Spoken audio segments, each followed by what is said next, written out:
Good morning, gardeners. I am just enjoying this lovely morning and getting ready to plant some trees. Specifically these desert willows, going into the orchard to plant with our date palms and our figs and our pomegranates.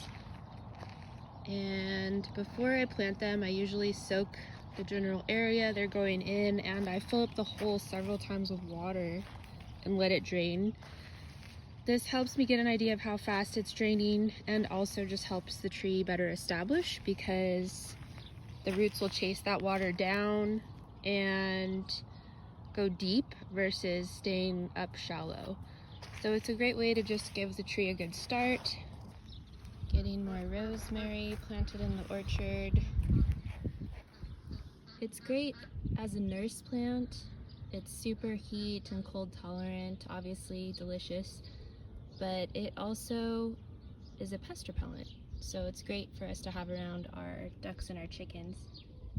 Got these desert willows planted in the ground.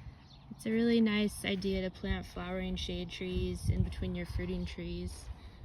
It attracts pollinators and just helps protect the more vulnerable figs, etc.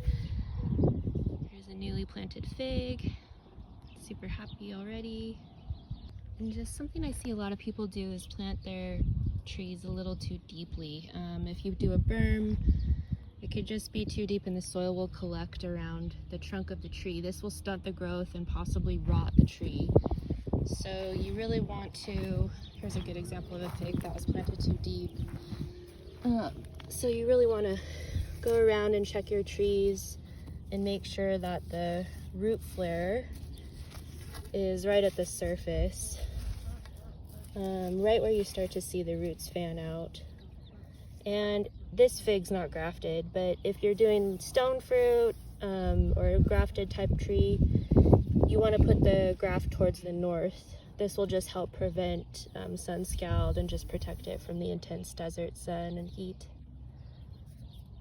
I'm building a little Opuntia fence with the Burbank spineless Opuntia to act as a windbreak and a little privacy screen on the eastern side. Here they are, all planted upright. They root pretty quickly. Within a few days, they'll start hydrating and standing more upright.